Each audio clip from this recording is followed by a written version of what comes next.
Hello students, once again you are most welcome in my YouTube channel. Students, today we are discussing about Bernoulli's theorem. Bernoulli का प्रमेय। Bernoulli का प्रमेय इस lesson में बहुत ही महत्वपूर्ण टॉपिक है और ये बराबर परीक्षाओं में पूछा जाता है। तो बर्नौली ने बहते हुए द्रवों पर कि द्रव को जब एक स्थान से दूसरे स्थान पर प्रवाहित किया जा रहा है, ठीक है, उसके लिए एक नियम दिया। बर्नौली ने कहा कि जब कोई असंपीड्य एवं आशियान द्रव किसी धारा रेखीय प्रवाह में एक स्थान से दूसरे स्थान पर प्रवाहित हो रहा है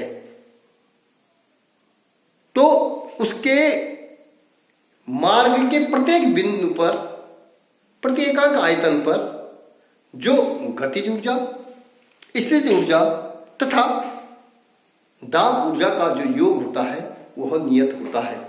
बर्नौली ने इस तरीके से बच्चों कि कोई धारा रेखीय प्रवाह इस तरीके से है, ठीक है, और इस जिस मार्ग में ये प्रवाहित किया जा रहा है, जिस नलिका में, उसका एक छेद जो है चौड़ा और दूसरा क्या है अनुप्रस्थ काट का जो क्षेत्रफल है, एक साइड ये क्षेत्रफल ज्यादा A1, उसकी क्षैतिज से जो हाइट है वो है H1 और दूसरा जो है यहां पर इसका क्षेत्रफल है A2 और इसका जो हाइट है पृथ्वी तल से H2, ठीक है। तो बर्नौली ने क्या कहा कि जब किसी असंपीड्य एवं आशियान द्रव, असंपीड्य मतलब जो नॉन कंप्रेसिबिलिटी जिस द्रव में होगी और जिस द्रव में जो है नॉन विस्कोसिटी होगी, अर्थात जब कोई असंपीड्य एवं आशियान द्रव किसी धारा रेखीय प्रवाह में एक स्थान से दूसरे स्थान तक बह रहा है तो इसके मार्ग के प्रत्येक बिंदु पर प्रत्येकांक आयतन पर जो दाब ऊर्जा, गतिज ऊर्जा तथा स्थितिज ऊर्जा का जो योग होता है वो क्या होता है, नियत होता है। तो बर्नौली ने कहा कि जो बहने वाला जो द्रव होता है, ठीक है, उस पर हमेशा तीन प्रकार की ऊर्जाएं होती है, दाब ऊर्जा, गतिज ऊर्जा और स्थितिज ऊर्जा। तो जो बर्नौली ने कहा कि जब कोई असंपीड्य एवं आशियान द्रव किसी धारा रेखीय प्रवाह में, ठीक है, एक स्थान से दूसरे स्थान तक बह रहा है, ठीक है, ए से बी तक ये जो धारावाही नलिका है इसमें बह रहा है और जिसकी का क्षेत्रफल क्या है A1, उसकी जो है पृथ्वी तल से हाइट H1 और उसका दूसरा साइड का जो क्षेत्रफल है वो A2 और उसकी जो है पृथ्वी के सतह से हाइट H2 है, ठीक है। तो माना यहां पर जो द्रव का जो A क्षेत्रफल जहां पर है, A1 क्षेत्रफल जहां पर है, वहां पर जो वेग है द्रव का माना सपोज V1 है और A2 क्षेत्रफल जहां पर है, धारा रेखीय प्रवाह जहां पर है एक बिंदु से दूसरे बिंदु पर, वहां पर क्षेत्रफल है A2, सॉरी वहां पर जो वेग है वो V2 है, ठीक है। तो जब कोई असंपीड्य एवं आशियान द्रव किसी धारा रेखीय प्रवाह में प्रवाहित होता है तो धारावाही प्रवाह के मार्ग के प्रत्येक बिंदु पर प्रत्येकांक आयतन पर दाब ऊर्जा, ठीक है, गतिज ऊर्जा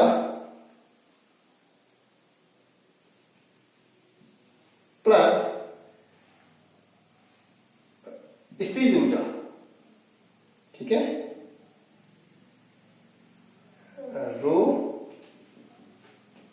रो जी एच बराबर नियतांक, ठीक है।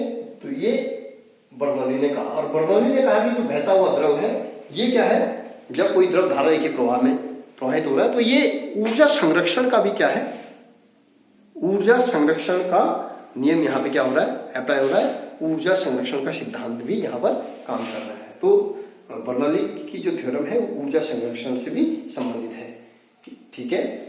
तो बच्चों मैंने कहा कि जो द्रव है वो द्रव जो है बहने वाला जो द्रव है उस पर तीन प्रकार की ऊर्जाएं होंगी। आपने देखा चूंकि जो तीन प्रकार की ऊर्जाएं होती हैं, दाब ऊर्जा, गतिज ऊर्जा और स्थितिज ऊर्जा। चूंकि आप देख रहे हैं कि गतिज ऊर्जा होती है हाफ mv², जो k होता है वो होता है हाफ mv², ठीक है। जो पोटेंशियल एनर्जी होती है वो होती है mgh और तीसरे हमारी दाब होता है, दाब हमारा हो जाएगा, दाब हमारा जो है P बराबर F/E जो होता है, ठीक है, P बराबर क्या हो जाएगा दाब होता है P बराबर F अपॉन A प्रत्येकांक क्षेत्रफल पर।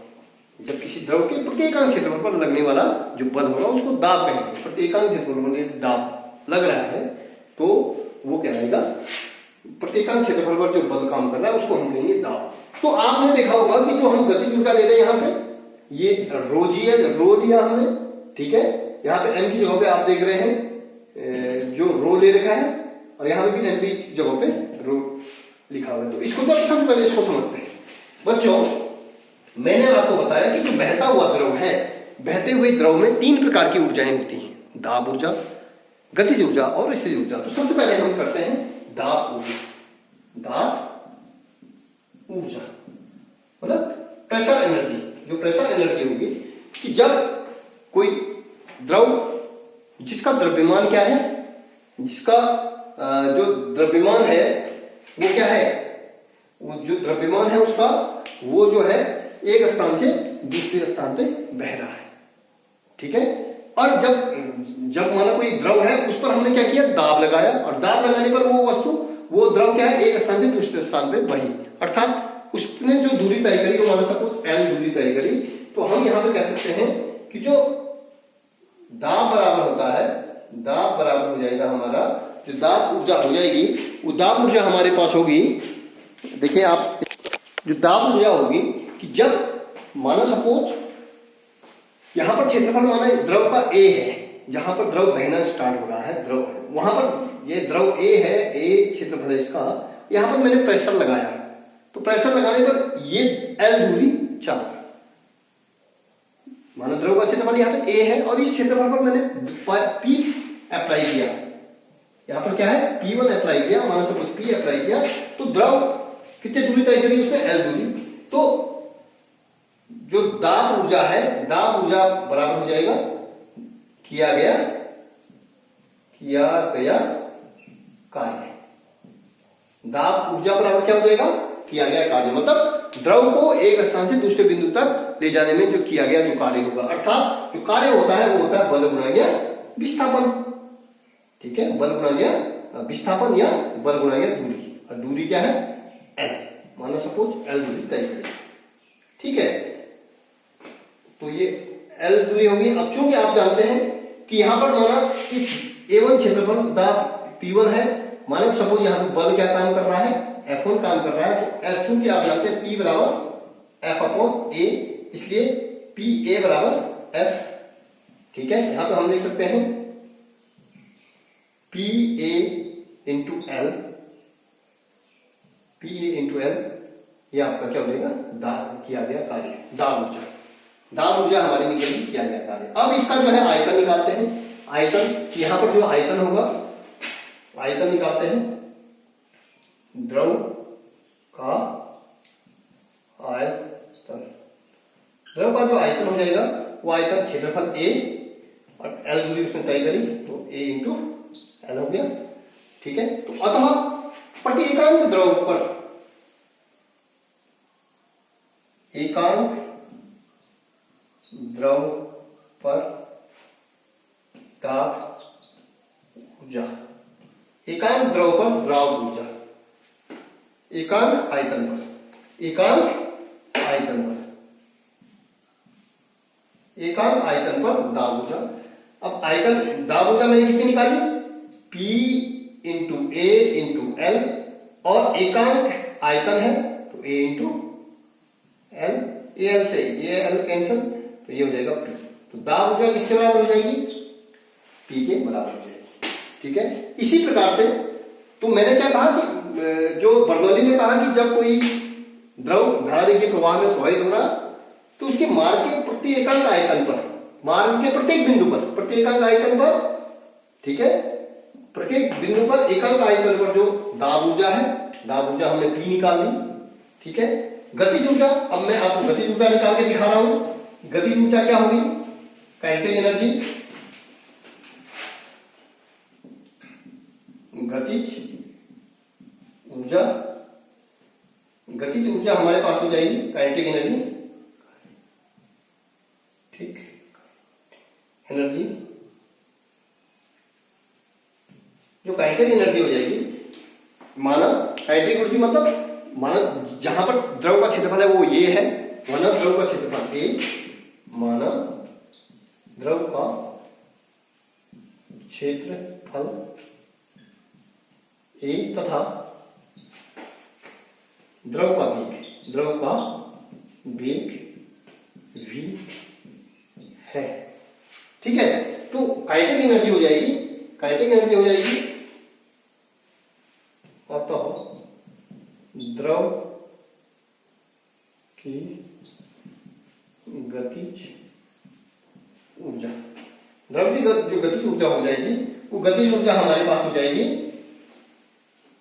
k बराबर ½ mv²। ठीक, अब प्रति एकांक आयतन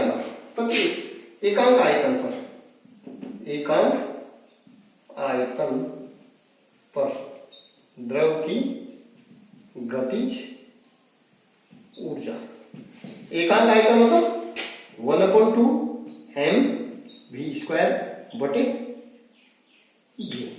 तो बच्चों हम इसको इस तरीके से लिख सकते हैं, देखिए 1/2 m/v, इसको हम क्या लिखते हैं आप जानते ही हैं, m/v को हम क्या लिखते हैं रो। घनत्व तो बराबर होता है द्रव्यमान बटे आयतन, तो ये हो जाएगा हमारा 1/2 रो v का स्क्वायर, ये भी निकल गया। और अब हम निकाल रहे हैं स्थितिज ऊर्जा। मैंने कहा कि जब कोई असंगठित एवं आश्यान द्रव किसी धारा रेखीय प्रवाह में प्रवाहित हो रहा है तो धारा रेखीय प्रवाह के मार्ग के प्रत्येक बिंदु पर एकांक आयतन पर जो दाब ऊर्जा होगी, गतिज ऊर्जा होगी, गतिज ऊर्जा अभी तक ½ mv² थी, हमने उसको घनत्व के रूप में बदल दिया तो ½ ρv², ये भी क्लियर हो गया। ठीक है, और तीसरा है स्थितिज ऊर्जा का योग क्या होता है नियत रहता है। अब हम स्थितिज ऊर्जा निकाल रहे हैं। अब बच्चों हम क्या निकाल रहे हैं, स्थितिज ऊर्जा।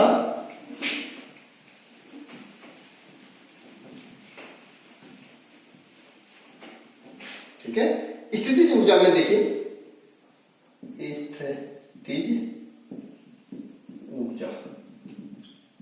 स्थितिज ऊर्जा हमारे पास हो जाएगी पोटेंशियल एनर्जी कि जब माना जहां पर द्रव का क्षेत्रफल है, माना कोई द्रव है उसका क्षेत्रफल a है, माना किसी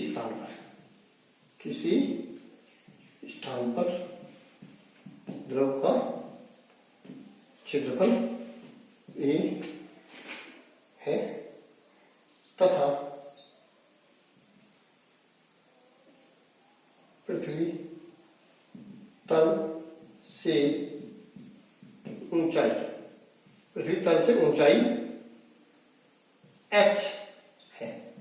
माना सपोज कहीं पे भी द्रव का क्षेत्रफल a है और उसकी पृथ्वी तल से हाइट क्या है आप देख रहे हैं, जैसे यहाँ पे a1 क्षेत्रफल है तो हाइट क्या है h1 है, यहाँ पे क्षेत्रफल a2 है तो हाइट क्या है h2 है। ठीक है, तो मानो किसी द्रव स्थान पर द्रव का क्षेत्रफल a तथा पृथ्वी तल से ऊंचाई h है तो है, अतः उस स्थान पर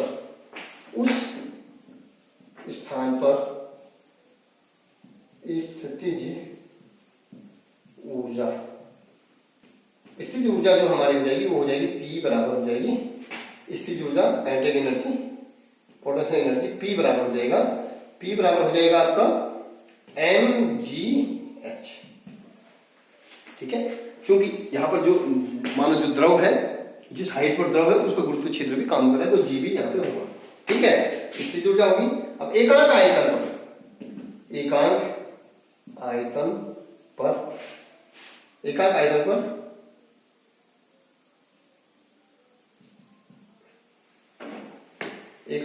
पर द्रव की स्थितिज ऊर्जा ये हो जाएगी, एकांक आयतन जो द्रव की स्थितिज ऊर्जा है वो हो जाएगी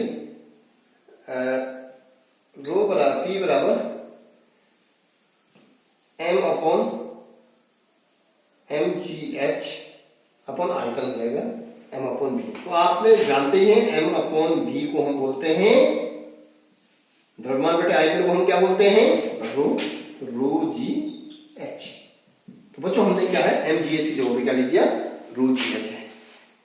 ठीक है, तो मैंने तीनों चीजें आपको बता दी कि बर्नौली ने बहते हुए द्रव के संबंध में एक नियम दिया कि जब द्रव क्या है धारा रेखीय प्रवाह में किसी मार्ग में बह रहा है, धारा रेखीय प्रवाह में, धारा रेखीय प्रवाह में किसी नदी में बह रहा है, ठीक है, जिस मार्ग पर बह रहा है, ठीक है, उस मार्ग के प्रत्येक बिंदु पर जो एकांक आयतन है द्रव का, वहां पर दाब ऊर्जा, गतिज ऊर्जा तथा स्थितिज ऊर्जा का योग क्या होता है, नियतांक होता है, उसका नियत रहता है।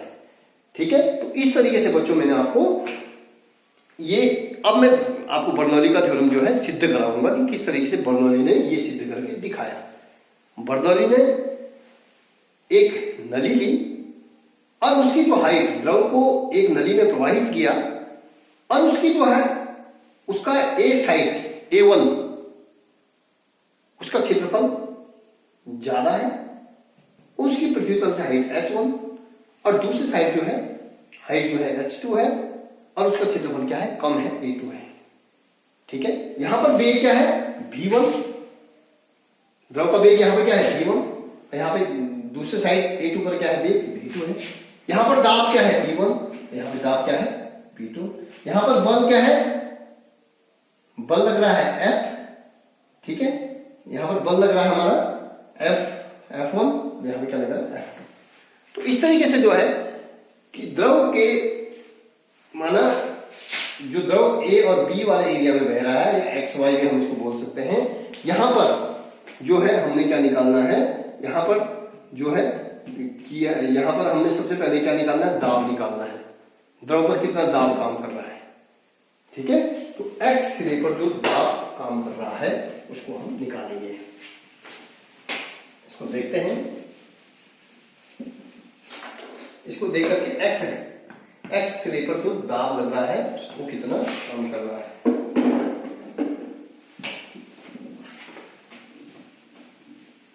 X सिरे पर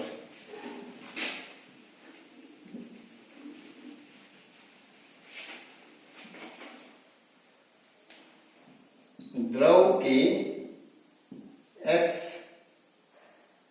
सिरा, द्रव के X सिरा बोल सकते हैं या A सिरा, A सिरे पर दाब, द्रव के A सिरे पर जो दाब होगा वो दाब हो जाएगा हमारा P1, ठीक है, X सिरे पर जो दाब हो जाएगा वो हो जाएगा P1 और P1 बराबर होता है P बराबर F अपॉन A1। इसलिए द्रव के A सिरे पर जो दाब हो जाएगा P1 वो ये F अपॉन A1 है। इसलिए जो है A सिरे पर जो बल, X द्रव के A सिरे पर जो बल लगेगा वो लगेगा हमारा Fe। तो बच्चों आज जो है, आज मैं आपको इतना ही बताता हूं, कल जो है नेक्स्ट वीडियो में आपको बर्नौली थ्योरम को क्या करूंगा, सिद्ध करवाऊंगा। धन्यवाद।